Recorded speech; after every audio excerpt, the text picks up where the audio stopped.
Gloire et honneur à Jésus. Venez, chantons avec allégresse à l'Éternel. Poussons des cris de joie vers le rocher de notre salut. Allons au-devant de lui avec des louanges. Faisons retentir des cantiques en son honneur. Car l'Éternel est un grand Dieu. Il est un grand roi au-dessus de tous les dieux. Il tient dans sa main les profondeurs de la terre, et les sommets des montagnes sont à lui. La mer est à lui, c'est lui qui l'a faite. La terre aussi, ses mains l'ont formée. Venez, prosternons-nous et humilions-nous. Fléchissons le genou devant l'Éternel, notre Créateur, car il est notre Dieu, et nous sommes le peuple de son pâturage, le troupeau que sa main conduit. À lui la gloire, à lui l'élévation. Je glorifie sa majesté le roi. J'élève le Seigneur des seigneurs, je glorifie son nom. En dehors de toi, il n'y a pas de Dieu. Je te bénis, je te célèbre en ce jour. Je te rends grâce, Seigneur, pour la vie que tu nous as accordée, et la grâce que tu nous as faite encore d'être en ce jour, assemblés encore dans ta présence. Que ton nom soit infiniment béni, que ton nom soit infiniment élevé, que ton nom soit infiniment célébré, que ton nom soit infiniment magnifié. Nous te célébrons, Seigneur des Seigneurs, et nous glorifions, Seigneur, ton Seigneur. Béni sois-tu, toi qui vis et qui règnes, au nom puissant de Jésus. Amen.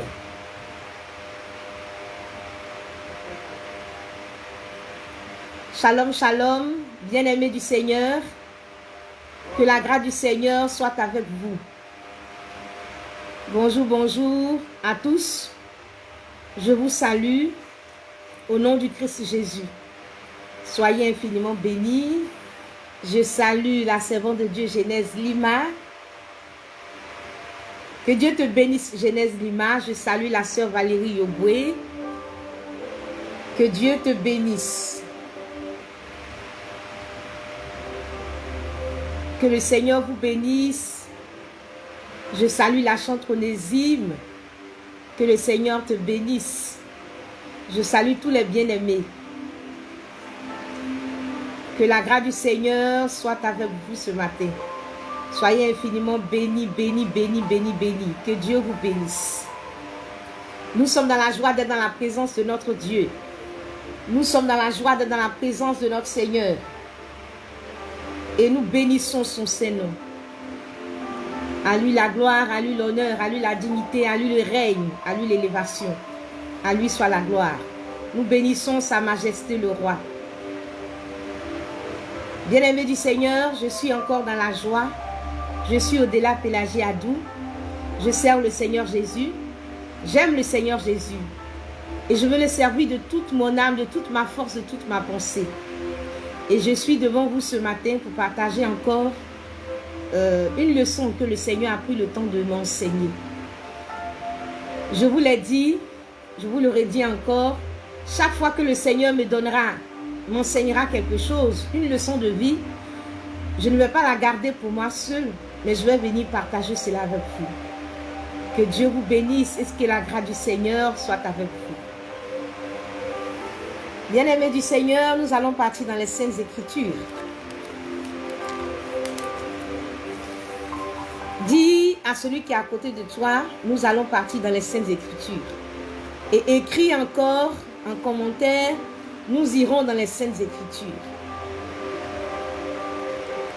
Nous irons dans les Saintes Écritures, dans le livre de la Genèse, au chapitre 4. Nous allons lire à partir du verset 17 au verset 19. Genèse, le chapitre 4, les versets 17 à 19.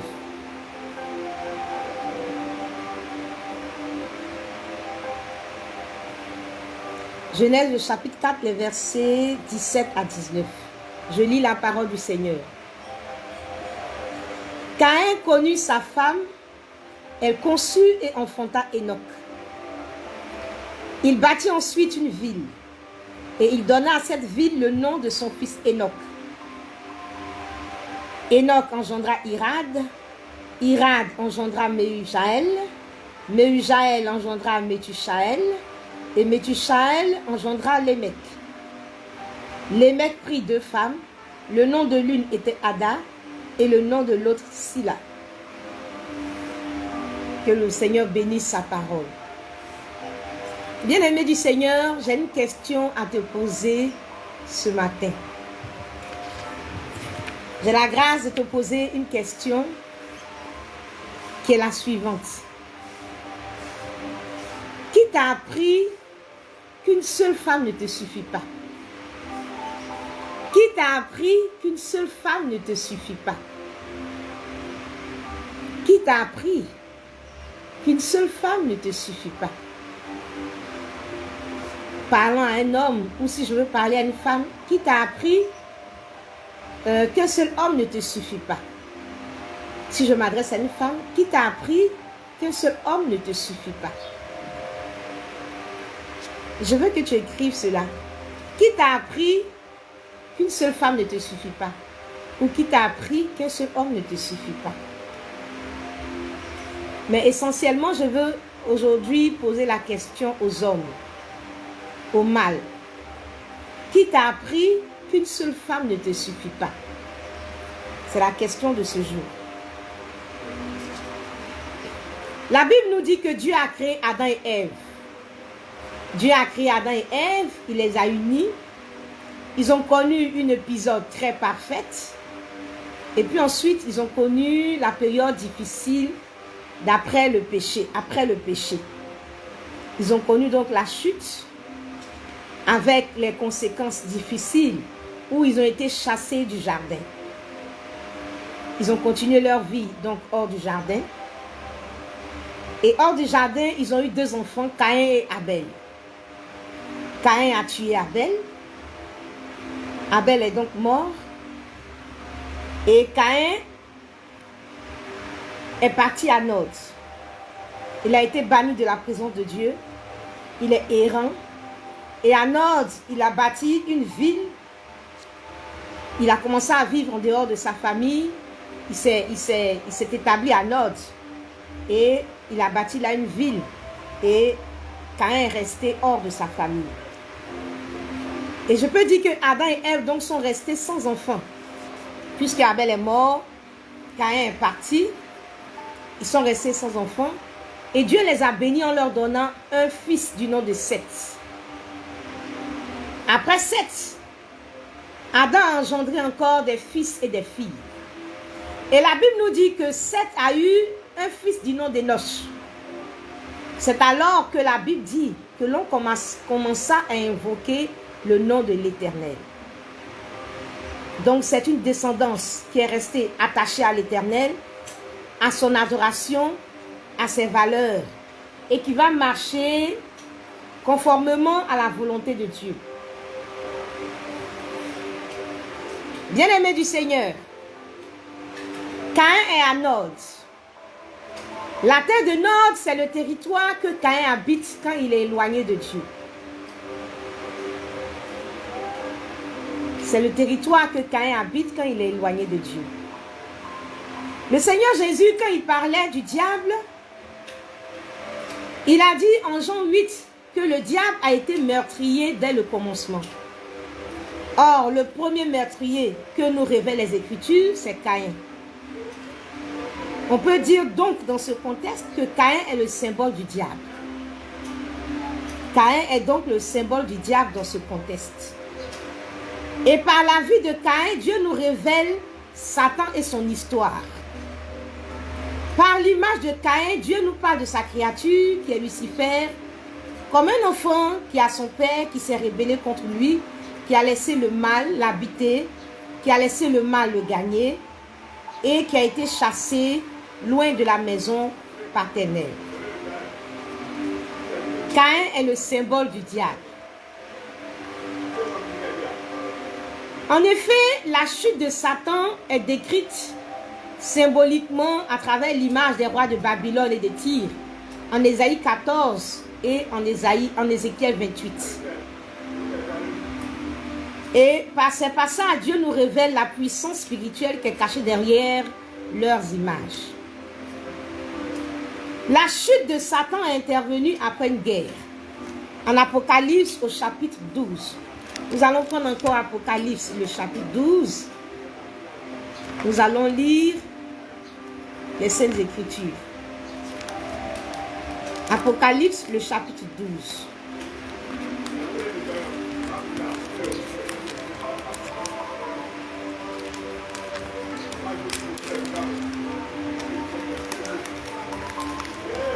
Excusez-moi.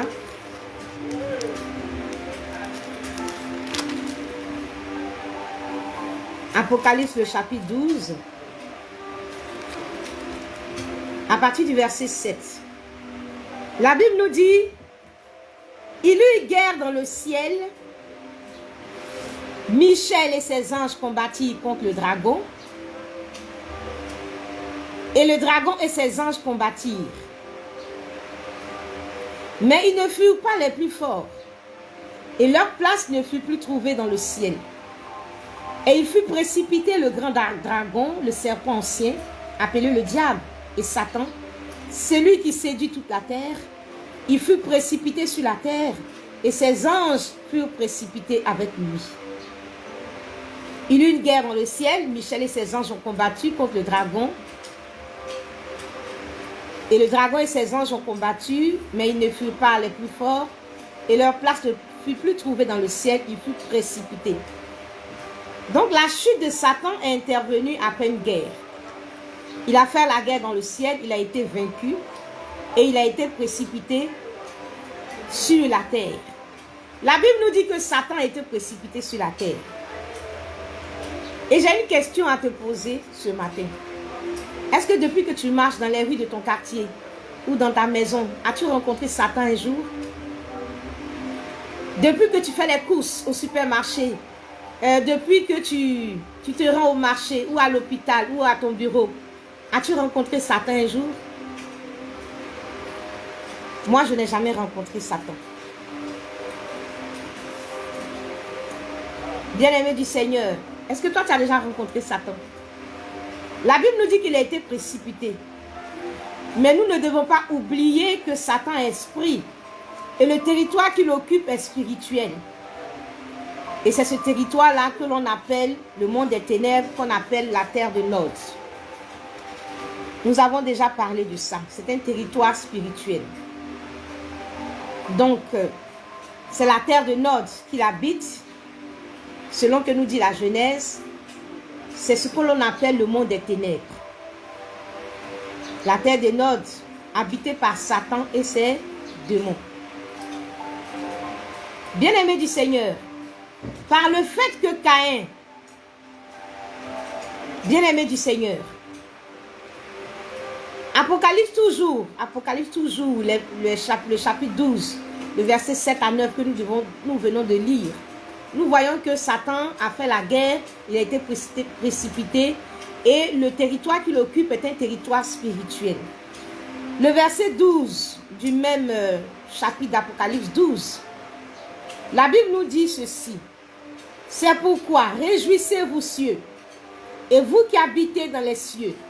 Malheur à la terre et à la mer, car le diable est descendu vers vous, animé d'une grande colère, sachant qu'il a peu de temps. Je reprends ce passage. Réjouissez-vous cieux, et vous qui habitez dans les cieux. Malheur à la terre et à la mer, car le diable est descendu vers vous, animé d'une grande colère, sachant qu'il a peu de temps. La Bible nous dit que le diable a été précipité sur la terre. Et le Seigneur nous prévient de la présence de Satan sur la terre. Et le Seigneur nous dit que nous qui sommes sur la terre, nous serons confrontés au diable, qui est descendu animé d'une grande colère. Confronté au diable, qui a été vaincu sur la terre et qui descend avec toute la rage. Confronté au diable qui cherchera à en découdre avec les hommes. Nous qui sommes sur la terre, le Seigneur nous prévient que nous serons confrontés au diable, à sa colère, à ses combats et à ses guerres. La Bible nous dit que le voleur est venu pour dérober, égorger et détruire. Il cherche à détruire les hommes. Et à partir du territoire de Nod, du monde des ténèbres, Satan poursuit sa rébellion. son hostilité à Dieu. Satan et ses démons font la guerre à l'homme. Satan coordonne à partir de Nord, du monde des ténèbres, l'action de l'ensemble de ces démons, de ces forces militaires, si je peux parler ainsi, pour conduire une guerre contre les hommes. Bien-aimés du Seigneur, Satan agit à travers des hommes. Jésus pouvait dire, parlant de Judas, l'un de vous est un démon. Pas qu'il soit un démon, mais parce qu'il est l'habitation d'un démon. Satan agit par l'homme, par tout homme qui a l'esprit du serpent, qui a l'esprit du diable, qui a l'esprit de Caïn et qui vit loin de Dieu. Bien-aimé du Seigneur, Satan agit par l'homme qui a l'esprit de Caïn, qui a l'esprit du diable, par opposition à Abel qui est juste devant Dieu. Bien-aimé du Seigneur, et on dit que ces personnes qui sont habitées par l'esprit de Caïn sont dans le monde. En effet, le monde est constitué par l'ensemble des humains qui vivent loin de Dieu, qui vivent hors de la présence de Dieu. Des personnes qui ne sont pas connectées à Dieu, des personnes qui ne sont pas conduites par l'Esprit de Dieu. Le monde est constitué des personnes qui ne sont pas conduites par l'Esprit de Dieu, qui vivent dans le péché, qui vivent dans le désordre, en contraste avec le peuple de Dieu qui marche selon la volonté de Dieu. Le monde est l'ensemble des personnes qui ont reçu le venin du diable. Et ces personnes-là ont en eux un état d'esprit, des désirs, des agissements, des personnes qui ont un comportement à l'image du diable. Ces personnes vivent selon les principes de Caïn, les principes de Satan. Ce sont des hommes qui sont asservis à Satan, qui sont ennemis de Dieu par leurs pensées et par leurs œuvres. Ils sont en union spirituelle avec Satan. Et l'ensemble de toutes ces personnes constitue une entité que l'on appelle le monde. Ensemble des hommes acquis à la cause de Satan, consciemment ou inconsciemment, qui ont épousé l'esprit de Satan, l'esprit de Caïn. Il existe sur cette terre des hommes et des femmes qui ont épousé l'esprit de Caïn, qui ont épousé l'esprit du diable, qui marchent selon les désirs du diable. Et ces personnes, dans l'ensemble de toutes ces personnes, nous appelons cet ensemble le monde. Bien-aimé du Seigneur, je veux que ce matin tu retiennes ceci. Comme Dieu a une épouse qui est l'Église sur la terre parmi les hommes, qui est constituée de toutes les personnes qui croient en Dieu et qui ont épousé sa nature, sa cause et ses valeurs. Ainsi, Caïn, qui est Satan, a-t-il aussi une épouse qui est le monde? Je reprends, bien-aimé du Seigneur. Comme Dieu a une épouse qui est l'Église dans ce monde, sur cette terre, et cette Église est constituée de toutes les personnes qui croient en Dieu, qui ont épousé ses valeurs. Aussi Caïn, qui est Satan, a-t-il une épouse aussi, qui est le monde, qui a épousé ses valeurs et sa nature. Donc, la femme de Caïn, dans notre contexte, c'est le monde. Bien-aimé du Seigneur, je veux que ce matin tu écrives la femme de Caïn dans ce contexte, c'est le monde. On se pose beaucoup de questions. La femme de Caïn, c'est qui? La femme de Caïn, c'est qui? Dans notre contexte d'aujourd'hui, la femme de Caïn, c'est le monde. Comme Dieu a une église qui a adopté sa nature et ses valeurs et qui marche selon l'esprit de Dieu, il y a aussi des personnes dans le monde qui ont adopté la nature du diable, qui ont son esprit et qui marchent selon les principes du diable, qui ont épousé sa nature. C'est le monde. Et comme l'Église est l'épouse de Christ, de Dieu, aussi le monde est-elle l'épouse de Caïn, l'épouse du diable. La femme de Caïn dans ce contexte, c'est le monde. Je veux que tu écrives la femme de Caïn, c'est le monde. Écrit, la femme de Caïn, c'est le monde. Le monde a épousé ses idées, le monde a épousé ses valeurs. Celle qui a épousé Caïn, celle qui a épousé les désirs de Caïn, c'est-à-dire du diable, c'est le monde. Le Seigneur Jésus nous dit en Jean 8 ceci: vous avez pour père le diable et vous voulez accomplir ses désirs. Bien-aimés du Seigneur, cet ensemble qu'on appelle le monde, qu'on appelle femme de Caïn, épouse de Caïn, le monde, cet ensemble de personnes qui a épousé la vie, le cœur de Satan et qui vit en unité spirituelle, en connexion avec Satan, engendre aussi des personnes pour le diable. De la même façon, l'Église se reproduit et forme des disciples pour le Seigneur. Le monde aussi, en union spirituelle avec le diable, avec Caïn, enfante aussi, engendre des personnes, des hommes et des femmes pour Satan. Et c'est pourquoi on peut voir Caïn se marier à cette femme et engendrer une descendance. Et c'est pourquoi dans la Bible, nous pouvons voir Caïn engendra Enoch, Enoch engendra, etc., etc. Bien-aimés du Seigneur, le monde est la femme de Caïn. Le monde est la femme de Caïn. Et les mecs et les autres sont les enfants conçus par le monde pour le diable. Nous devons retenir dans un premier temps que la terre de Nod est le monde des ténèbres, ou le monde des ténèbres spirituel, c'est un monde spirituel où vit Satan et ses démons. Ils sont donc en esprit. Et il y a aussi la connexion du monde aussi à Caïn. Et donc par cette connexion, le monde épouse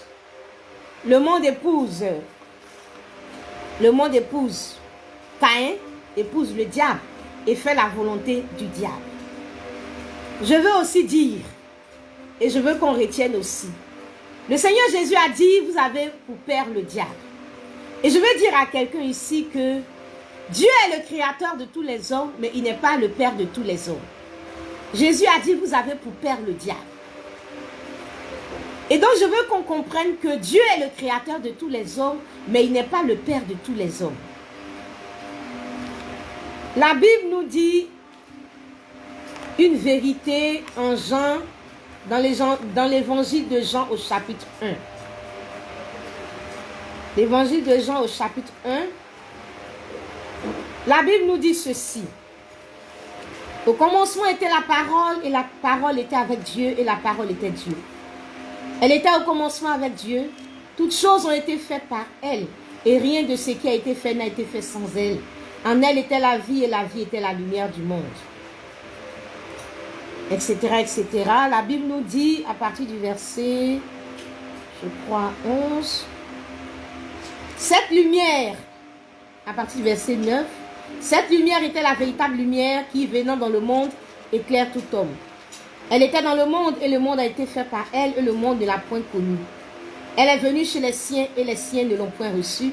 Mais à tous ceux qui l'ont reçue, à ceux qui croient en son nom, elle a donné le pouvoir de devenir enfants de Dieu, lesquels sont nés non du sang ni de la volonté de la chair, ni de la volonté de l'homme, mais de Dieu.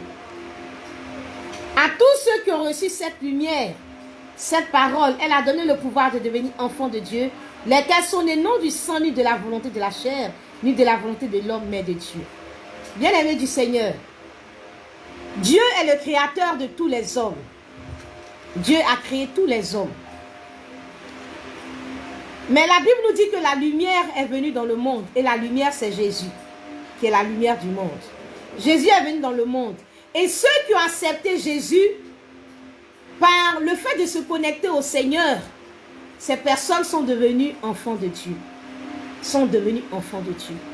Cela veut dire que nous sommes tous nés créatures du Seigneur. Et à un moment donné, en nous connectant au Seigneur Jésus, nous sommes devenus enfants de Dieu. Nous sommes nés de Dieu et il nous a adoptés au-delà d'être notre créateur. Il nous a adoptés comme ses enfants. Mais il y a des personnes dans ce monde qui sont restées des créatures et qui ont le diable pour père. Parce que ces personnes-là ont reçu la parole du diable. Ces personnes ont reçu l'esprit du diable. Ces personnes vivent selon les valeurs, les principes du diable. Et donc, ces personnes n'ont pas Dieu pour père. Pour avoir Dieu pour père, il faut avoir l'esprit de Jésus. Il faut avoir accepté Jésus. Et il faut que par cette connexion, par cette conversion, nous soyons nés de nouveau dans le royaume de Dieu. Nous soyons enfants de Dieu. Nous soyons appelés enfants de Dieu. Et que nous ayons donc Dieu pour père. Il y a des personnes qui n'ont pas franchi l'étape de créature. Et qui sont restées que créatures. Et qui ne sont pas arrivés au niveau des enfants de Dieu. Bien-aimés du Seigneur, tous ceux qui sont dans le monde, qui ont l'esprit de Caïn, sont des enfants du diable, ne sont pas des enfants de Dieu. Je voudrais vraiment faire cette précision pour évoluer. Ces personnes sont sur la terre, mais spirituellement de Nod, connectées à Nod. Cette femme de Caïn, qui est le monde, cette femme sans identité dans la Bible, est en réalité une entité, c'est-à-dire le monde. Bien-aimés du Seigneur, et dans ce monde, on trouve des petits Caïns, des personnes à l'image de Caïn, à l'image du diable, des petits diables, des diablotins, qui sont animés par l'esprit de Satan, par l'esprit de Caïn, qui font du mal à leurs prochains, aux hommes, et qui deviennent des instruments de Satan contre les autres hommes, comme Caïn qui a tué Abel. Bien-aimés du Seigneur, ces personnes sont sur la terre, mais spirituellement de Nod. Et il y a une symbiose entre le diable et le monde. Et une telle symbiose du monde avec Satan, fait du monde un champ d'action de Satan. Bien-aimé, si tu cherches le diable, tu vas le retrouver dans le monde. Et si tu cherches le monde, tu vas le retrouver chez le diable. En sorte que souvent, la terre de Nod et le monde font un. Si tu cherches le monde, tu vas le trouver chez le diable. Si tu cherches le diable, tu vas le trouver dans le monde à cause de leur union spirituelle. Et ils font tellement un que la terre de Nod et le monde font un. Bien-aimés du Seigneur, c'est pour cela que souvent, je peux parler de la terre de Nod en parlant du monde des ténèbres comme en parlant du monde. Quand je parle de la terre de Nod, il peut s'agir du monde des ténèbres, le monde spirituel, ou du monde où se trouvent les hommes qui ne marchent pas selon la volonté de Dieu. Bien-aimés du Seigneur, dans le passage de la Genèse que nous avons lu tout à l'heure, nous avons vu que Caïn s'est marié, a enfanté. Nous avons vu aussi un fils de Caïn qui s'est marié. En Genèse, le chapitre 4. La Bible nous dit que Caïn a connu sa femme, il a conçu, enfanta Enoch. La Bible nous dit que Lémec prit 2 femmes. Le nom de l'une était Ada et le nom de l'autre Silla. Caïn connut sa femme, elle conçut. Lémec prit 2 femmes. Le nom de l'une était Ada et le nom de l'autre était Silla. Bien-aimé du Seigneur, ce jour, je t'ai posé une question. J'ai dit, qui t'a appris qu'une seule femme ne te suffit pas? Qui t'a appris qu'une seule femme ne te suffit pas? Bien-aimé, Lémec est à Nod, sur le territoire qui évolue sans Dieu. Sur le territoire qui est rebelle au Seigneur. Et dans ce territoire, on se marie.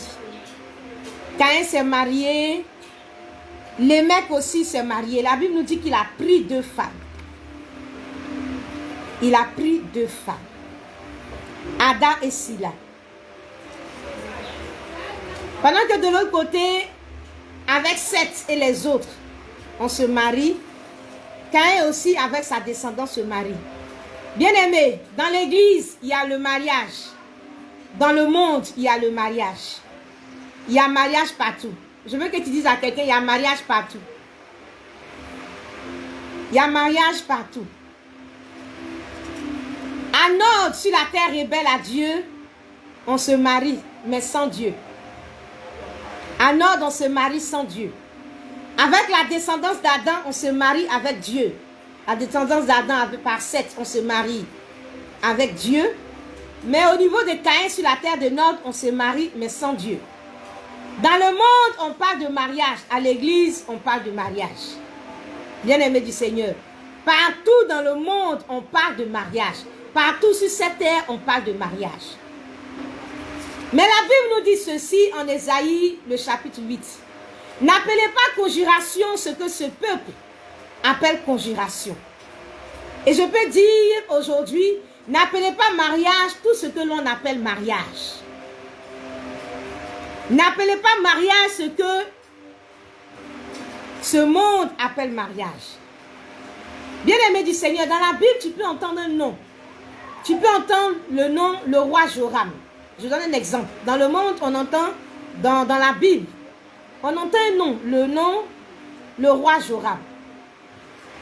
Et ce nom peut te rappeler le fils d'Akab et de Jézabel qui a été roi d'Israël.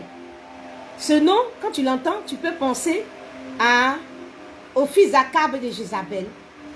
Un Joram qui était roi d'Israël. Mais tu peux t'arrêter là. Mais quand tu fouilles les Écritures, tu vas découvrir qu'il y avait un autre Joram. Lui qui est le fils de Josaphat et qui a été le roi de Juda. Donc celui que Juda appelle Joram est différent de celui que Samarie appelle Joram. Je vais te dire simplement que ce n'est ni la même identité, ni le même contenu. Ce sont les mêmes mots, mais ça n'a pas le même contenu, ça n'a pas le même sens.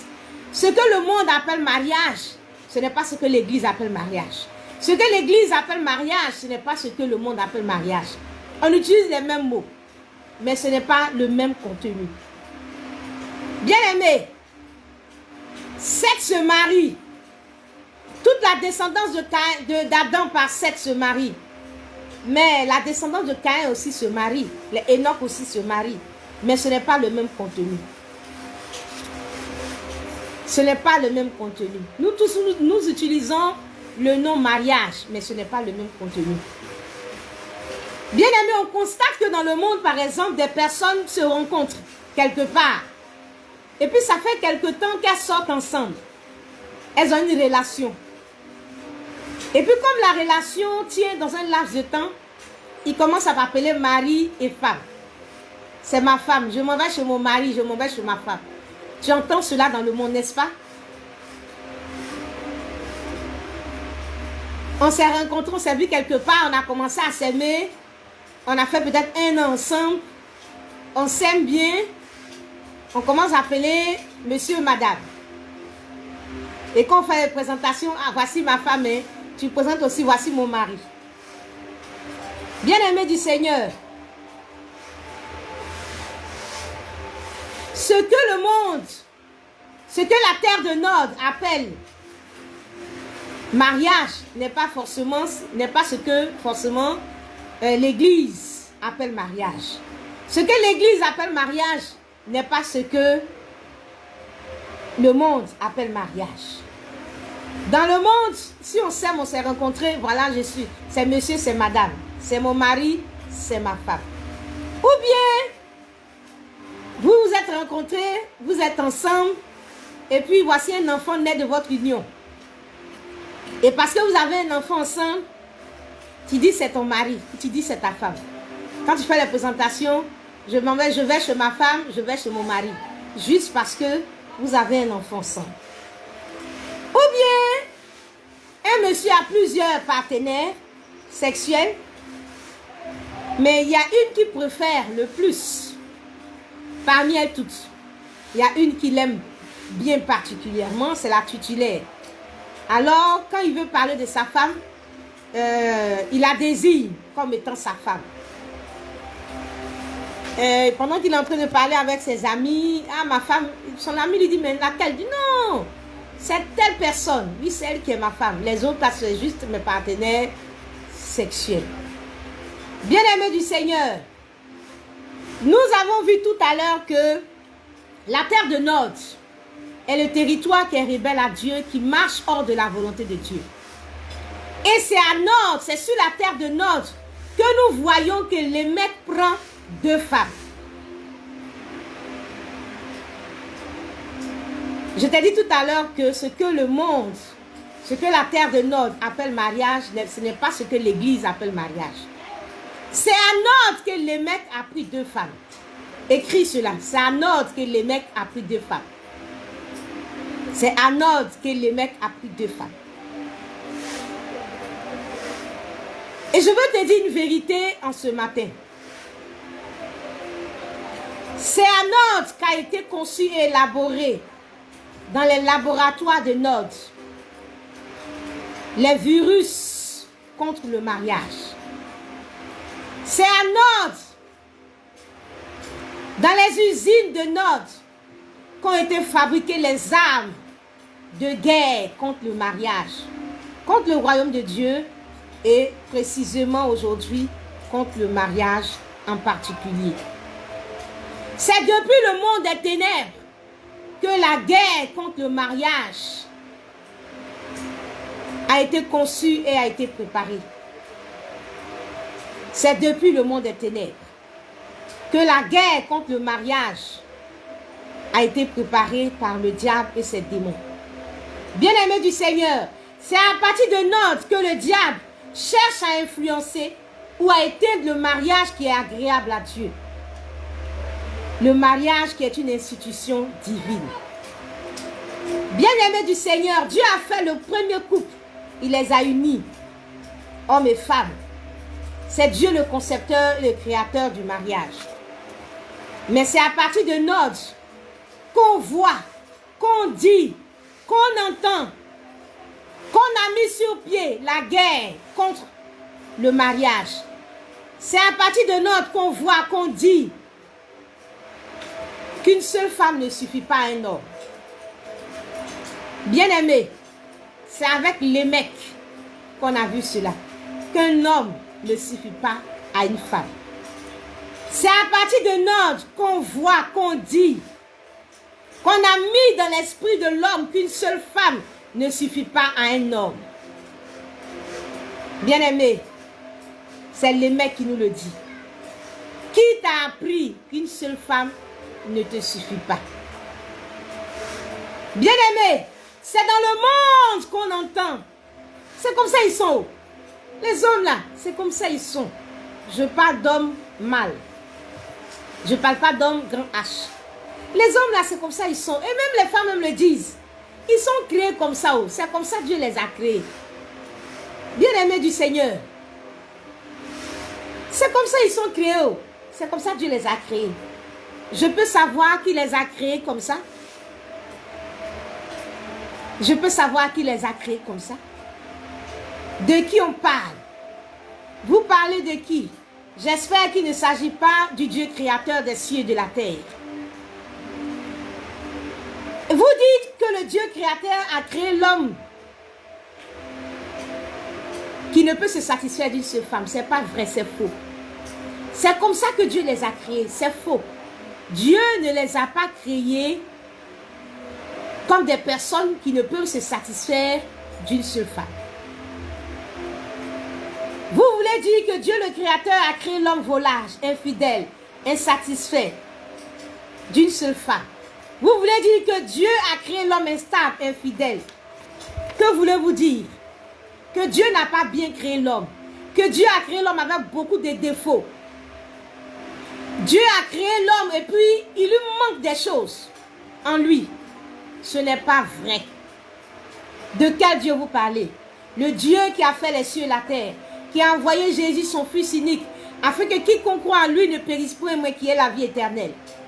Ce Dieu dont Isaïe parle, où il dit le jour de la mort du roi Osias, l'année de la mort du roi Osias, je vis le Seigneur. Ce Dieu saint. Non, il ne s'agit pas de ce Dieu. C'est le Dieu de la sainteté. Ce Dieu qui a créé Adam, qui a vu qu'il n'était pas bon que l'homme soit seul. Ce Dieu-là, je vais vous le dire. Ce Dieu-là, je vais vous le dire. Le Dieu qui a créé Adam et qui a vu qu'il n'était pas bon qu'il soit seul. Ce Dieu-là a formé Ève, une seule femme. Ce Dieu a formé Ève, une seule femme, une seule épouse. Et il a fait venir vers l'homme. Et ils ont fondé leur couple. L'homme Adam que Dieu a créé est resté avec sa seule femme. L'homme Adam que Dieu a créé est resté avec sa seule femme. Satisfait avec sa seule femme. Dieu a créé l'homme Adam. Il lui a envoyé une seule femme. Et Adam est resté avec sa seule femme. Bien-aimé du Seigneur, tu vas dire, mais Adam, lui, il était parfait. Il n'était pas comme nous, qui sommes aujourd'hui des pécheurs. Bien-aimé du Seigneur, je veux dire à quelqu'un, je bénis le Seigneur parce que il y a eu la période où Adam a été parfait, sans péché. Et il y a eu la période où Adam a péché, Adam est sorti du jardin pour vivre sur la terre comme toi et moi. Adam a péché et Adam et Ève ont commencé à vivre leurs imperfections comme toi et moi. Mais bien aimé du Seigneur, il est resté avec la seule femme et il a été satisfait avec la seule femme. Avant le péché, comme après le péché, Adam a vécu avec Ève, sa seule femme. Et je veux dire à un homme ce matin, ton père Adam est là pour te dire qu'avant comme après le péché, l'homme a été conçu par Dieu de sorte qu'il peut rester et se satisfaire avec une seule femme. Si Adam l'a fait, tu peux le faire aussi. Si Adam l'a fait, tu peux le faire aussi. Dieu a créé l'homme et il est conçu de telle façon qu'il peut se satisfaire d'une seule femme, même toute sa vie, comme Adam l'a fait. Qui t'a appris que tu ne pouvais pas te satisfaire d'une seule femme? C'est Lémec. Ça vient du territoire de Nod. C'est Lémec. Bien-aimé du Seigneur, ça vient du territoire de Nod. Ça vient du royaume du monde des ténèbres. Où là-bas, le mariage a été conçu, un mariage en rébellion avec la volonté de Dieu. Et le diable a conçu un mariage qui n'honore pas le Seigneur pour combattre le véritable mariage dans le Seigneur. Et là-bas, l'homme ne doit pas se satisfaire d'une seule femme. Qui t'a appris que tu ne pouvais pas te satisfaire d'une seule femme? C'est les mecs depuis le territoire de Nord. Bien aimé du Seigneur, les mecs donnent beaucoup d'excuses aux hommes pour chercher à avoir plusieurs partenaires à l'image de Lémec, selon la volonté de Lémec. Bien aimé du Seigneur, pour ceux qui sont dans les travaux champêtres, on entend dire, ah, l'homme avait besoin d'aide dans les champs. Pour les travaux champêtres, là, on a besoin de prendre plusieurs femmes. Pour les travaux champêtres, on a besoin de prendre plusieurs femmes.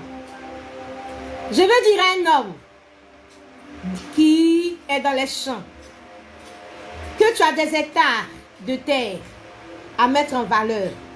Je veux te demander combien d'hectares as-tu? Combien d'hectares possèdes-tu? Peut-être 10 ou 20 hectares. Mais je veux te dire ce matin que Adam, lui, avait toute la terre à mettre en valeur. Toute la terre à mettre en valeur. Mais une seule femme a suffi à Adam. Tu as dit 20 hectares et tu dis que tu as besoin de beaucoup de femmes pour mettre cette terre-là en valeur. Je veux te dire que Adam avait toute la terre à cultiver. Mais une seule femme a suffi à Adam. La femme n'est pas une manœuvre des champs. On ne se marie pas parce qu'on a besoin de manœuvres. Dieu n'a pas envoyé Ève et Adam parce que Adam avait besoin de manœuvres. On ne marie pas une femme parce qu'on manque de manœuvres. Bien-aimé du Seigneur, c'est la marque de Lémec. Et donc, si un homme a plusieurs entreprises, il doit aussi prendre un certain nombre de femmes en fonction du nombre de ses entreprises pour que chaque femme puisse gérer une entreprise, n'est-ce pas? C'est ce que tu veux dire. Puisque tu te maries en fonction de l'étendue de ton territoire, de ton champ à mettre en valeur. Donc, si un homme a 10 entreprises, il doit se marier plusieurs femmes selon le nombre de ses entreprises. C'est Lémec. Qui t'a appris que tu avais besoin de plusieurs femmes? Qui t'a appris que tu ne pouvais pas te satisfaire d'une seule femme? C'est Lémec. Ça vient du territoire de Nod. Bien-aimé du Seigneur, pour les 10 hectares, là, tu vas prendre combien de femmes? Pour mettre en valeur les 10 hectares, tu vas prendre combien de femmes? Tu devrais être donc comme Salomon, prendre au moins 700 femmes et 300 concubines pour qu'elles puissent suffire à tout le travail. Parce que même si tu prends 10 femmes, elles ne suffiraient pas, tu aurais toujours besoin de manœuvres. Prends des manœuvres. Ta femme n'est pas une manœuvre. Bien-aimé du Seigneur, je veux faire juste une parenthèse. Je veux me rappeler un homme qui dit, ah, vraiment, je suis fatigué de faire ma lessive, hein. Je vais me marier, je vais prendre une femme. Je veux dire à cet homme-là qu'il a besoin d'une servante, pas d'une femme. Pas d'une épouse. Bien-aimé du Seigneur, qui t'a appris que tu ne pouvais pas te satisfaire d'une femme? Qui t'a appris cela? Ça vient du territoire des Nodes, c'est la marque de Lémec. Il y en a qui disent chez nous, on prend plusieurs femmes parce que quand la femme est enceinte là, elle est enceinte, elle peut ne pas être indisponible. Elle peut être indisponible plutôt. À un moment donné, quand elle est enceinte, elle peut être indisponible au lit. Et surtout si la grossesse même est un peu compliquée, tu vois, cracher ceci, cela, c'est un peu dégueu. Pendant tout le temps, jusqu'à l'accouchement, jusqu'à ce qu'elle puisse être opérationnelle au lit, jusqu'à ce qu'elle puisse être opérationnelle, ça peut prendre un peu de temps. Ça peut prendre peut-être quelques mois, pour certains même une année. Donc, ça va prendre un peu de temps pour reprendre le service au lit. Donc, en temps, il fait comment? Pour satisfaire sa libido. Je fais comment? Pour satisfaire mon désir sexuel. Puisque ma femme n'est pas opérationnelle. Bien-aimé du Seigneur, je veux dire à quelqu'un aussi que Ève a enfanté. La Bible nous dit que Adam a engendré Caïn. Ève a pris la grossesse de Caïn. Elle a accouché. Ève a pris la grossesse. Elle est tombée enceinte d'Abel. Abel était dans son ventre. Elle a accouché, Abel. La Bible nous dit que Ève a été enceinte. Adam a connu sa femme. Et elle a enfanté Seth. Donc, Ève a été enceinte. De Seth, elle a mis au monde Seth. Et la Bible nous dit que Adam a engendré d'autres enfants, des fils et des filles. Donc, Sarah, elle plutôt, était une femme qui était très féconde et qui a eu beaucoup d'enfants. Et chaque fois, elle est enceinte, son mari la connaît, elle est enceinte et elle accouche. Elle est enceinte et elle accouche. Je veux dire, un homme demande à Adam, ou demande à, puisque tu ne peux pas demander à Adam, mais demande à Dieu comment Adam a fait. Demande à Dieu comment Adam a fait. Et puis sa femme pouvait être enceinte, enfantée. Et puis il pouvait rester satisfait de sa seule femme. Demande à Dieu comment Adam a fait. Ève a eu beaucoup de grossesse, donc beaucoup de temps d'indisponibilité au lit. Mais Adam est resté fidèle et Ève est restée la seule femme d'Adam. Et Ève a été la seule femme avec qui Adam a été sur le lit conjugal.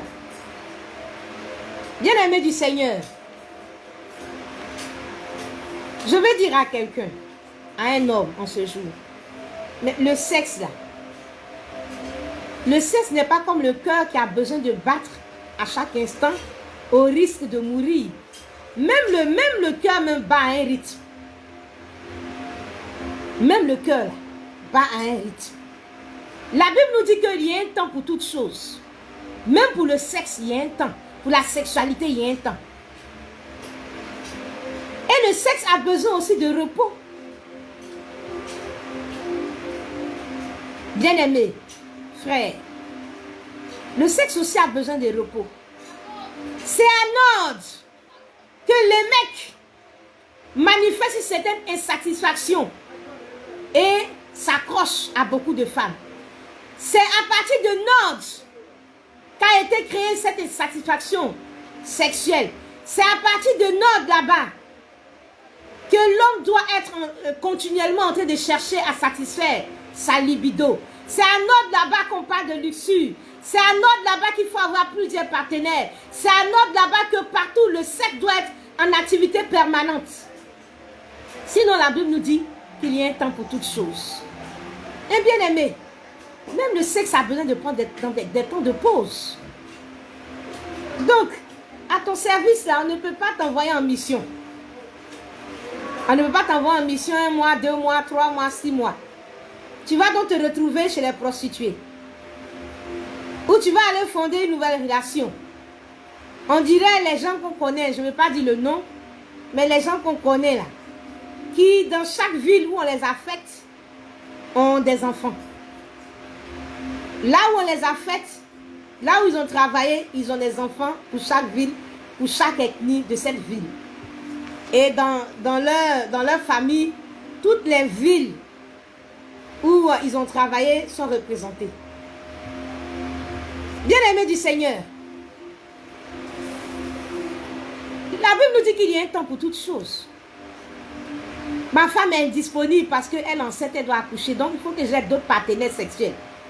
Il faut que j'aie d'autres femmes ou bien que j'aie d'autres partenaires sexuels. Il faut que j'aie une maîtresse. En tout cas, d'autres partenaires sexuels. Bien-aimés du Seigneur.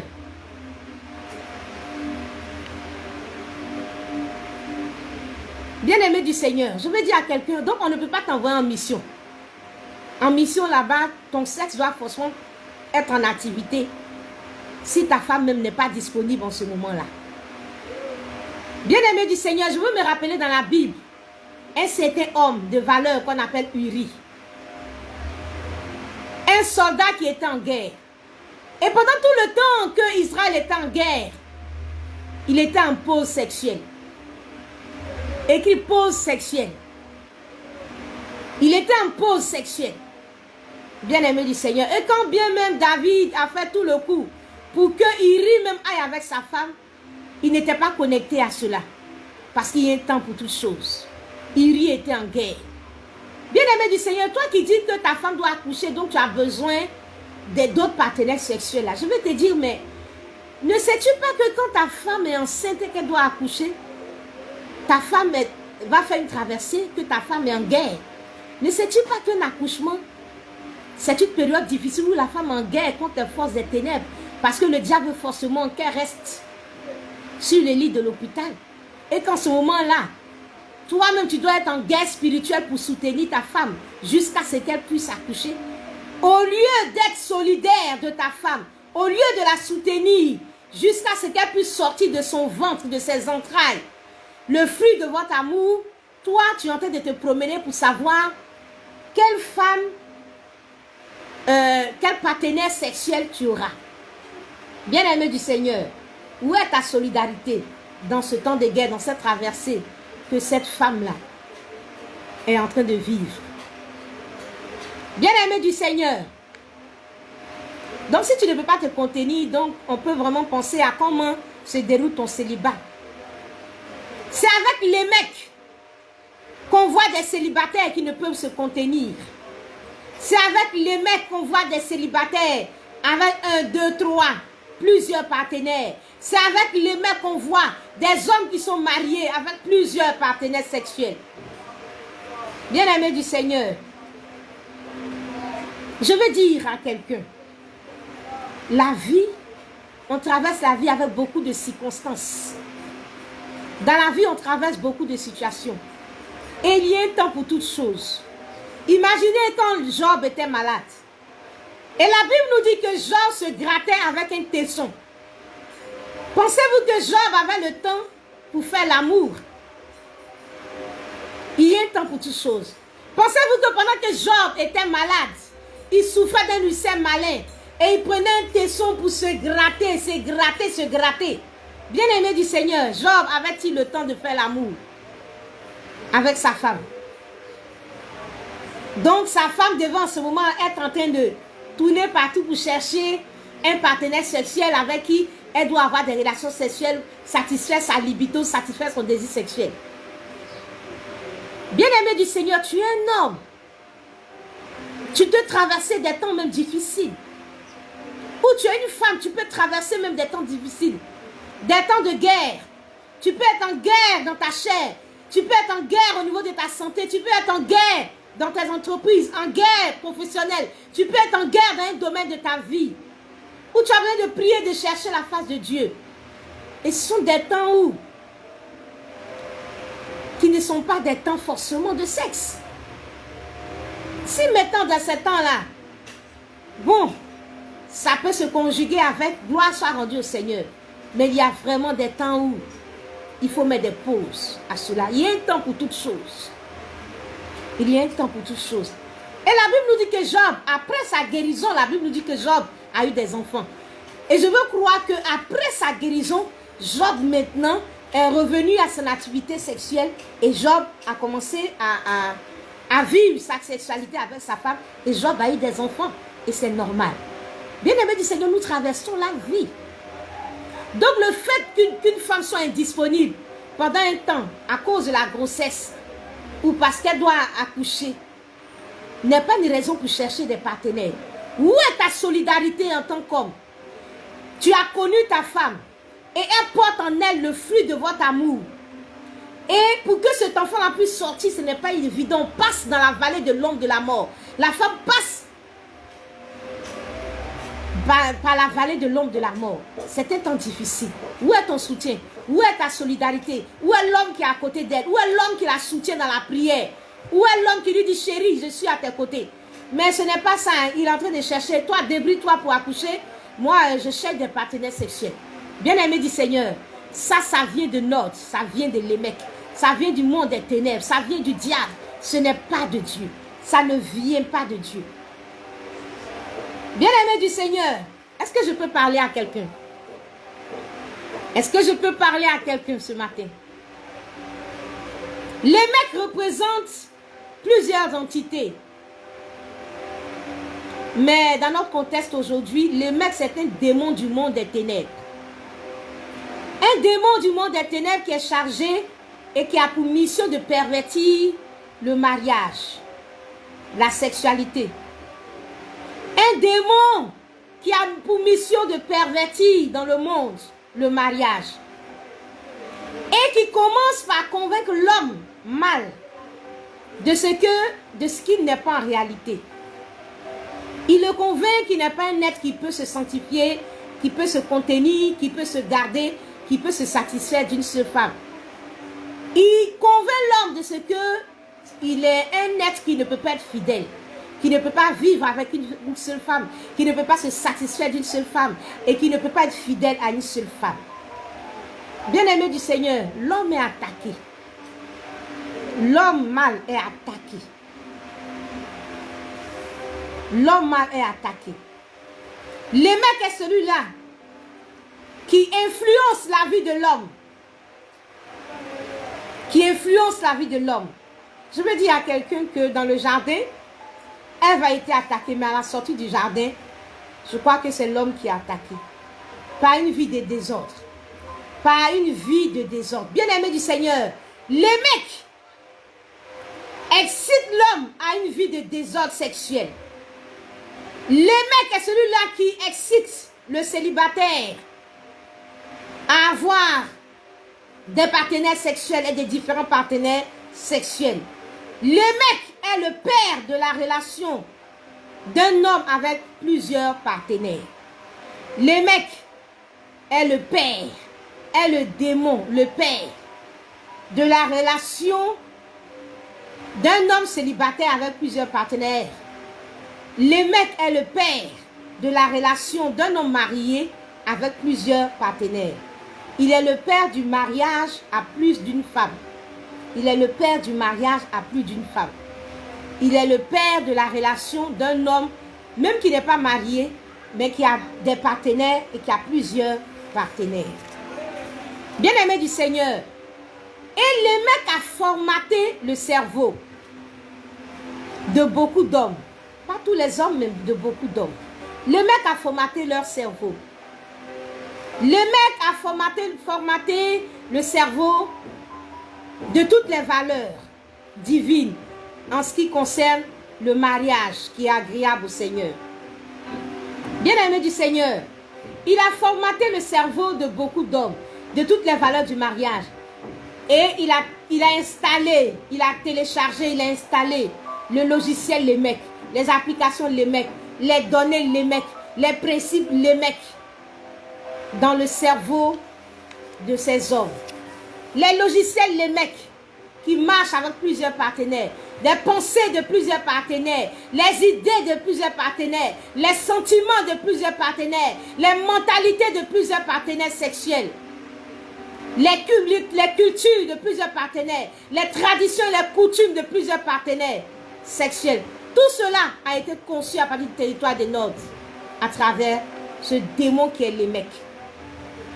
Bien-aimés du Seigneur, tu vas entendre même là, hein, vous les femmes là, vous soyez fidèles, nous les hommes là, c'est rien, c'est pas grave. Nous c'est quelque chose, c'est grave, c'est grave, c'est grave. Et aujourd'hui, on peut voir beaucoup d'hommes dans une certaine petitesse morale et spirituelle. Spirituelle et morale. Un homme qui va te rencontrer dans les rues, va te saluer. Tu vas le saluer avec respect. Mais tout de suite, il va gâter ton nom. Il va gâter son nom. Tout de suite, il va se rabaisser. Parce que déjà, les idées sexuelles sont remplies dans sa tête. Et il veut déjà courir au sexe. Quelqu'un que tu vas appeler tonton dans le quartier.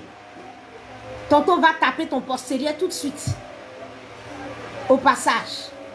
Et il y a tellement de choses. Tu es jeune. Tu es un homme. Tu es un mâle. Tu es jeune. Et déjà, tu dois démontrer ta virilité.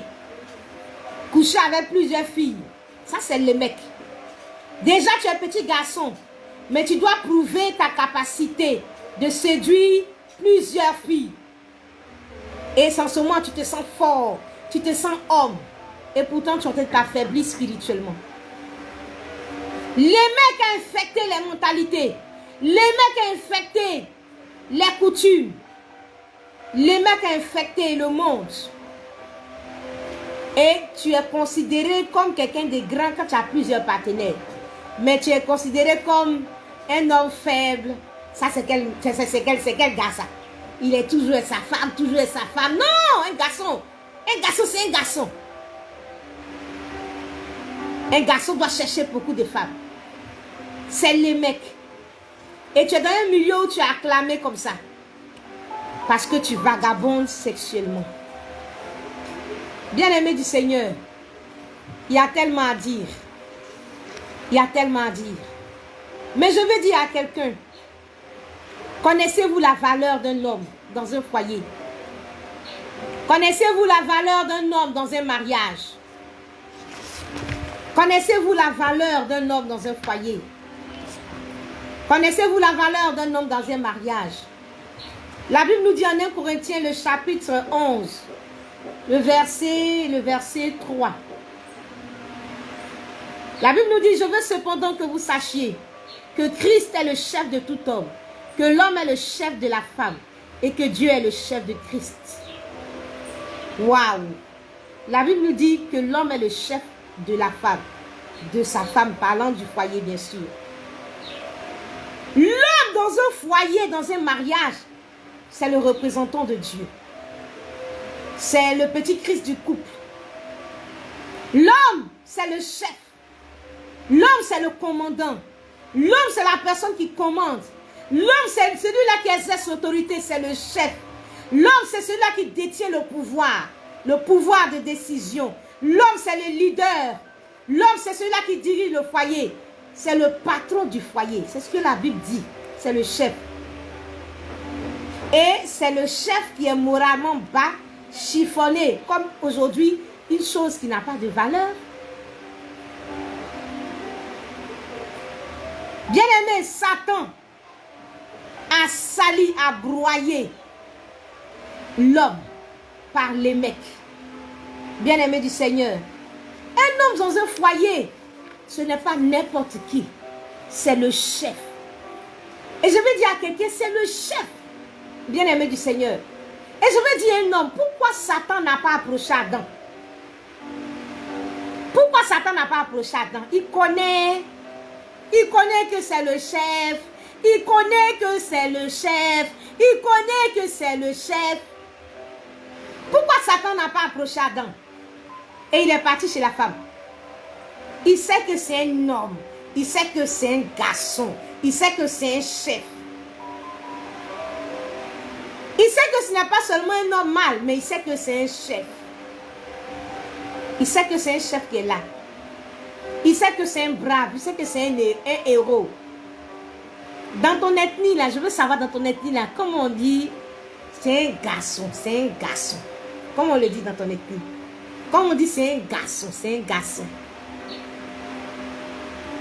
En Adjouk, on peut dire, je peux dire bringbi, non? L'homme c'est un bringbi, c'est un noble, c'est un garçon. C'est un chef. Qui peut me dire comment on dit c'est un garçon dans son ethnie? Quelqu'un dit c'est un bré-bré. C'est un bré-bré. Quelqu'un dit c'est sokolila. Sokolila. Ah, ok. Sokolila. Quelqu'un dit c'est Yasua. Ah, dit en Adjouk, c'est un Gbaourou. Alléluia. C'est un Gbaourou. Alléluia. C'est un Gbaourou, c'est un Bregbi, c'est un Gbaourou. C'est un Gbaourou. Voilà, c'est un Gbaourou. Quelqu'un dit c'est un Yasua. Quelqu'un d'autre dit c'est un Biessois. C'est un garçon. Bien-aimé du Seigneur, c'est un Biessois. Un homme, c'est un chef, c'est un Biessois. C'est un Yassois. C'est un Gbaourou. C'est un Brengbi. Bien-aimé du Seigneur, quand avant on était petit, qu'on regardait les westerns, quand on va se retrouver devant le brave dans une situation vraiment dangereuse, tout ça, on entend bien-aimé, quand le diable va dans le jardin et qu'il voit Adam, il entend tu ne peux pas, c'est un chef, il ne peut pas approcher Adam. La Bible nous dit que Adam était à côté d'elle. Mais pourquoi il n'est pas parti? Parce que c'était un garçon. Parce que c'était un chef. Bien-aimé du Seigneur. Bien-aimé du Seigneur. C'est un garçon. Et il est parti, c'est Ève qui l'a gagné. Et pour que même là, Adam puisse tomber, il a fallu que le serpent puisse passer par Ève. Parce que lui-même là, il ne pouvait pas. Bien-aimé du Seigneur. Un homme dans un foyer, c'est un Boaz. C'est un Boaz. Un Boaz, c'est-à-dire, en lui est la force. En lui est la force. Mais de quelle force il s'agit? La Bible nous dit en Genèse, le chapitre 18, le verset 19, ceci. Parlant d'Adam. Il dit, d'Abraham plutôt, parlant d'Abraham. Le Seigneur dit, Abraham deviendra certainement une nation grande et puissante, et en lui seront bénies toutes les nations de la terre. Car je l'ai choisi, afin qu'il ordonne à ses fils et à sa maison après lui de garder la voie de l'Éternel, en pratiquant la droiture et la justice, et qu'ainsi l'Éternel accomplisse en faveur d'Abraham les promesses qu'il lui avait faites. Je reprends. Car je l'ai choisi, afin qu'il ordonne à ses fils et à sa maison, après lui de garder la voie de l'Éternel, en pratiquant la droiture et la justice, et qu'ainsi l'Éternel accomplisse en faveur d'Abraham les promesses qu'il lui avait faites. Bien-aimé du Seigneur, l'homme Abraham que le Seigneur a choisi, il dit, il a choisi et il a ordonné à l'homme. Il a ordonné à l'homme. Il a ordonné à l'homme d'être un chef spirituel pour sa famille. Il a choisi Abraham pour que Abraham puisse ordonner à ses fils et à sa maison, sa femme, tout le monde est dedans. Il a choisi Abraham pour que Abraham ordonne, pour que Abraham recommande, pour que Abraham ordonne à ses fils et à sa maison, même après lui, de garder la voie de l'Éternel, en pratiquant la droiture, la justice. Bien-aimé du Seigneur, l'homme que Dieu appelle homme dans un foyer, qui est le chef, c'est un chef spirituel d'abord. C'est quelqu'un qui a une responsabilité spirituelle dans sa famille, dans sa maison, dans son foyer. Et cet homme-là est chargé de cultiver la présence de Dieu dans sa maison. Cet homme-là a la responsabilité de pratiquer les principes du Seigneur dans sa maison. Cet homme a la responsabilité de faire de sa maison une église, un autel pour le Seigneur. Là où Dieu est invoqué, cet homme-là est chargé à la responsabilité de faire de sa maison une petite église. Un lieu où le nom de l'Éternel est invoqué. Un autel vivant où Dieu a adoré. Un endroit où les principes de Dieu sont pratiqués, sont vécus. Bien-aimés du Seigneur, c'est ça la responsabilité de l'homme. C'est ça la responsabilité de l'homme. C'est ça sa responsabilité première, être chef. Mais être chef spirituel d'abord. Le chef, ce n'est pas celui qui crie sur sa femme. Le chef, ce n'est pas celui qui vient dire non, c'est moi l'homme. Non. Avant tout, avant de pouvoir aux besoins même matériels de la famille, le chef, le leader, le commandant doit pouvoir aux besoins spirituels de sa famille, de sa maison. Bien-aimé du Seigneur. Donc l'homme est un garçon parce qu'il est le chef spirituel de sa maison. Bien-aimé du Seigneur, c'est un Boaz. C'est-à-dire, il y a une force en lui et cette force-là, c'est une force spirituelle. Pour amener sa maison à se connecter à Dieu et pour ordonner à sa maison, même après lui, de marcher dans les voies du Seigneur. C'est ça la mission première. Dieu dit à Abraham, je te fais perdre une multitude. Mais c'est pour que tu ordonnes à cette maison de marcher dans la volonté de Dieu. Pour que tu sois le garant de la présence de Dieu dans la maison. Pour que tu sois le garant des valeurs morales dans cette maison. Il est d'abord et avant tout le chef spirituel de sa famille. Bien-aimé, l'homme c'est un garçon, c'est un Boaz. C'est un barou, c'est un biessois. C'est un yassois. Et cette force n'est pas physique. Elle est spirituelle, elle est morale. Bien-aimé du Seigneur, Adam devait cultiver et garder le jardin. Bien-aimé du Seigneur. Bien-aimé du Seigneur. L'homme doit être le chef spirituel de sa maison. Il doit être un Boaz. Bien-aimé, je vais terminer en te donnant juste le modèle aussi, l'exemple de Boaz. La Bible nous dit dans le livre de Ruth au chapitre 3, à partir du verset 7, que sur la recommandation de Naomi, Ruth cherche à approcher Boaz. Il y avait le droit de rachat, donc Ruth voudrait que le droit de rachat soit exercé par Boaz. Et donc c'est une femme qui crée toutes les conditions pour que cet homme-là puisse aller avec elle, Boaz. La Bible nous dit que Naomi a parlé à Ruth. Elle a dit, je voudrais assurer ton repos afin que tu sois heureuse, etc. Et elle a dit à Boaz, à Naomi, à Ruth plutôt, faut te laver. Lave-toi, oins-toi, remets tes habits, descends dans l'air et tu ne te feras pas connaître. Tu vas attendre quand il va se coucher. Tu vas observer le lieu où Boaz va se coucher. Tu vas découvrir ses pieds et tu vas te coucher à côté de lui. Et puis bon, il te dira ce que tu as à faire. La Bible nous dit que Boaz a mangé, Ruth 3, à partir du verset 7, Boaz a mangé et a bu et son cœur était joyeux. Boaz a mangé, il a bu, son cœur était joyeux. Il allait se coucher à l'extrémité d'un tas de gerbes. Et Ruth est venue tout doucement. Ruth est venue tout doucement. Elle a découvert ses pieds et s'est couchée. Et au milieu de la nuit, Boaz, il a eu une frayeur. Il s'est penché, il voit une femme qui est couchée à ses pieds.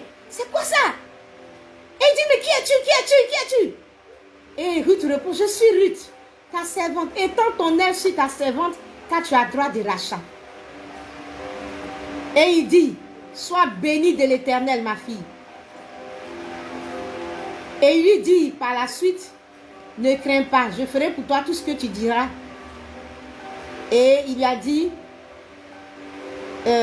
passe ici la nuit et demain, on verra la suite. Il y a quelqu'un d'autre. Il a dit, il est vrai que j'ai le droit de rachat, mais il en existe un autre plus proche que moi. passe ici donc la nuit, et demain, s'il veut user envers toi du droit de rachat, à la bonne heure qu'il le fasse. Mais s'il ne le fait pas, s'il ne lui plaît pas d'en user envers toi, j'en userai moi. L'Éternel est vivant, reste couché jusqu'au matin. Et elle resta couchée à ses pieds jusqu'au matin. Et elle se leva avant qu'on pût se reconnaître l'un et l'autre. Et Boaz dit qu'on ne sache pas qu'une femme est entrée dans l'air. Bien-aimé du Seigneur, voici un garçon. Femme est venue dormir à côté de lui. Et puis elle n'est pas venue dormir n'importe comment, un frère. Elle s'est lavée, elle s'est rendue propre. Ça veut dire ce que ça veut dire. Hein? Elle s'est ouée. Elle a mis les habits, elle s'est parfumée. Elle a mis toutes les conditions. Vous savez ce que ça veut dire? Elle a attendu le bon moment. La Bible dit qu'il a mangé, son cœur était joyeux. Donc tu vois, il était waouh. C'est-à-dire, il a mangé, il se sent dans toutes les conditions. C'est qu'il lui reste là. C'est ce à quoi Ruth veut en venir. Elle s'est couchée à côté de lui. Et il se réveille. Il se lève et il voit une femme. C'est pas ça. Et qui est couché? Elle dit c'est moi. Et puis elle me dit, ah, étends ton aile sur moi. Parce que tu as droit de rachat. Et puis, il dit, il faut passer ici la nuit. Reste, il faut passer la nuit. Demain, on va voir. Si je peux avoir droit de rachat, j'aurai. Si je peux, si j'exerce le droit de rachat, alors on verra la suite. Il faut rester couché ici. Et puis, elle est restée couchée jusqu'au matin. Ils n'ont rien fait. Ils n'ont rien fait ensemble. Elle est restée couchée à ses pieds jusqu'au matin. Et elle est partie. Il dit, il ne faut même pas qu'on sache qu'une femme a dormi ici. Non, non, non, non, non. Il n'y a rien eu entre eux toute la nuit. Bien-aimés du Seigneur, ils sont combien aujourd'hui? Des hommes qui peuvent dormir avec une femme jusqu'au matin dans la même chambre, dans la même maison, qui peuvent aller en mission avec une femme sans que rien ne se passe. Y a-t-il des Boaz, des hommes en qui il y a la force spirituelle, en qui il y a l'Esprit de Dieu, en qui il y a l'Esprit de Dieu, l'Esprit de force? C'est le Saint-Esprit, l'Esprit de force. Y a-t-il des hommes dans lesquels il y a l'Esprit de force et qui peuvent dormir avec une femme et puis ne pas aller avec elle sexuellement? Et qui peut dire comme Boaz, demain on va voir si je peux avoir le rachat.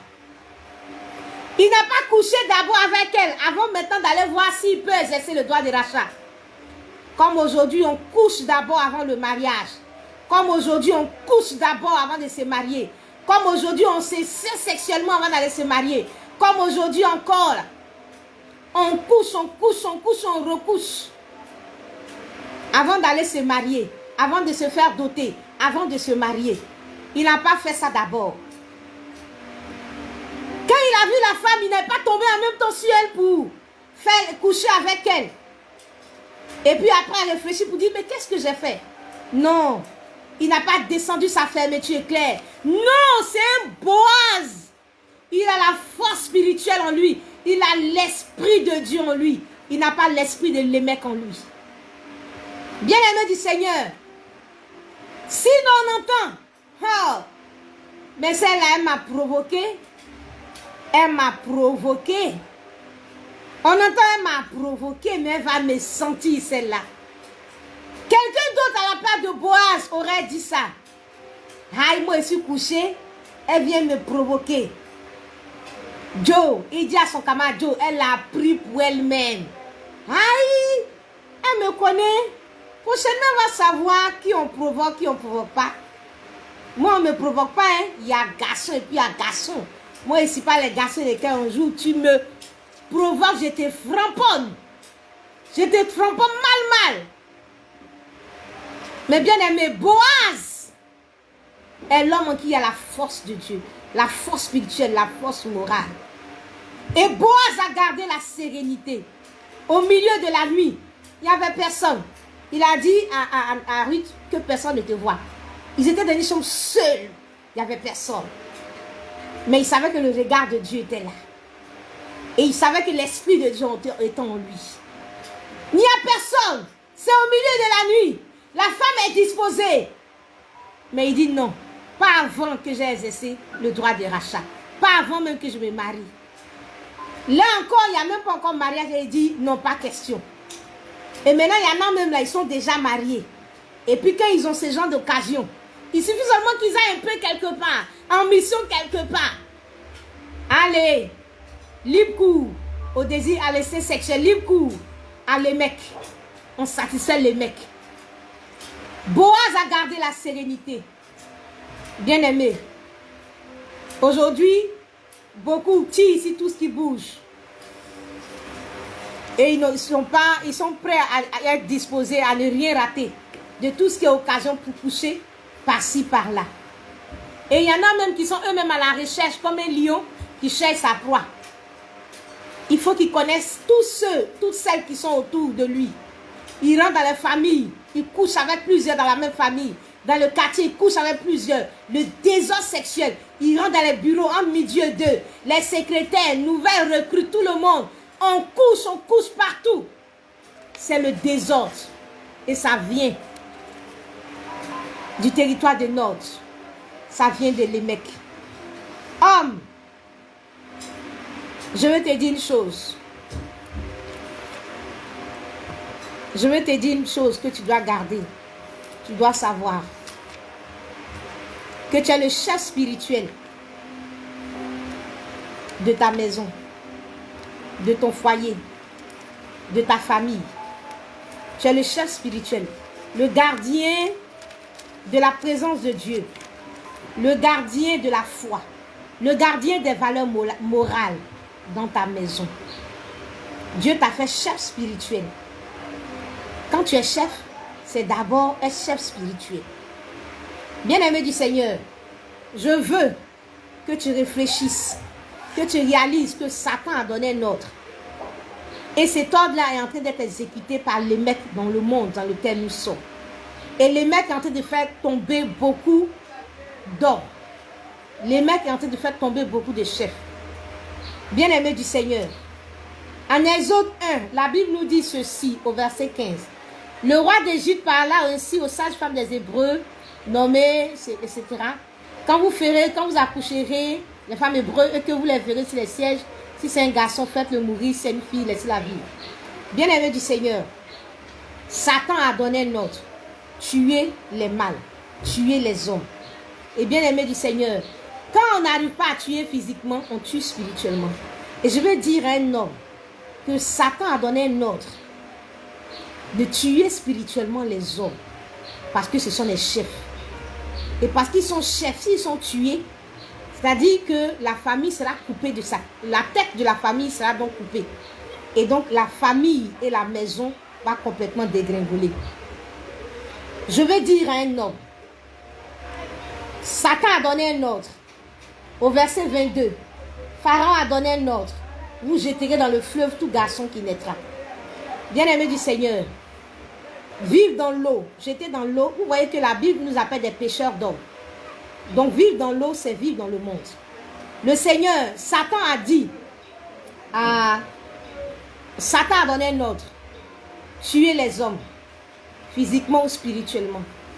Jetez-les dans le fleuve. Au cas où vous n'avez pas pu les tuer physiquement, jetez-les dans le fleuve. Envoyez-les dans le monde. Qu'ils soient dans une bassesse morale. Qu'ils soient dans une petitesse spirituelle. Tuez les hommes. Bien-aimé du Seigneur, l'homme est le chef de la famille. Et quand lui, il a été tué spirituellement, la famille n'a plus sa tête. Et qu'est-ce que la famille va devenir? Bien-aimé du Seigneur, qu'une famille soit aussi grande comme Goliath, quand la tête a été touchée, toute la famille s'écoule. Bien-aimé du Seigneur, le mariage est une institution divine. Le foyer a été établi par Dieu. Mais quand cette famille est privée de son chef, parce que son chef est spirituellement mort, quand la tête a été atteinte, comme la tête de Goliath a été atteinte, toute cette famille, aussi costaud que cette famille soit, aussi grande que cette famille soit, cette famille-là va s'écrouler parce que le chef est mort. Le diable a donné ordre de tuer les hommes spirituellement, de les jeter dans le fleuve. Que tu sois comme Moïse, que tu sortes de l'eau. et que tu acceptes que le filet de Dieu qui est tendu dans le monde, que tu rentres dans ce filet-là, que tu sois péché et que tu sois dans le royaume de Dieu, que l'Esprit de Dieu t'habite et que tu es un homme dans lequel il y a la force de Dieu pour résister à toutes les tentations, pour vaincre les mecs dans le précieux nom de notre Seigneur Jésus, pour vaincre les mecs au nom puissant de Jésus, afin d'être une bénédiction pour ta femme, pour tes enfants, pour ta maison, pour ta famille. Je chasse l'esprit de l'émec de la vie de quelqu'un ici, au nom puissant de Jésus. Et je renverse la perception de toi que l'émec a inscrit dans ta tête au nom puissant de Jésus. Je renverse le système de pensée que l'émec a inscrit dans ta vie au nom de Jésus. Je formate tout ce qui est logiciel donné, tout ce que l'émec a mis dans ta pensée, et je télécharge la volonté de Dieu, la parole de Dieu dans ton esprit, dans ta pensée, dans le nom puissant de Jésus. À Jésus la gloire, à Jésus l'honneur, à Jésus la louange, à Jésus le règne. Je crois que cette hémorragie va s'arrêter par la puissance de Dieu. Et je crois que ton chef dans ta maison sera un chef Boaz, en qui il y a la force de Dieu. Et je vais dire à un homme, tu es chef.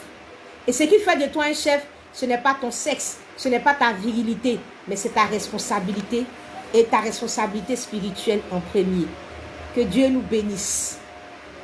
Que Dieu nous bénisse. Que Dieu nous bénisse. Et que sa grâce soit avec nous. À Jésus la gloire, à Jésus l'honneur. Césaire aimé, Dieu te bénisse. Nanette Singa, le Seigneur te bénisse. Achori Salomon, Dieu te bénisse. Chantronésime, Dieu te bénisse. Prunelle Dosso, Dieu te bénisse. Herman Dongo, Mélissa Akro, soyez bénis. Prophétisons, déclarons que nos chefs sont des Boaz, nos chefs sont des Barou, nos chefs sont des Biessois, des Yassois, des Bré. Voilà, que le Seigneur nous bénisse. Kevin Akmel, Dieu te bénisse. À Jésus la gloire, à Jésus l'honneur. Que le Seigneur nous fasse la grâce. Demain, nous nous retrouvons encore à cette même heure pour encore recevoir une leçon de la part du Seigneur. Valérie Yoboué, Dieu te bénisse. Genèse Lima, Dieu te bénisse. Le frère Marcel Yoboué, Dieu te bénisse. À Jésus la gloire, à Jésus l'honneur, à Jésus la louange. Disons ensemble, gloire soit rendue au Seigneur des Seigneurs. Je vous aime, je vous aime, je vous aime, je vous aime. La gloire et l'honneur sont à l'Éternel. Béni sois-tu, Seigneur des Seigneurs, au nom de Jésus. Amen.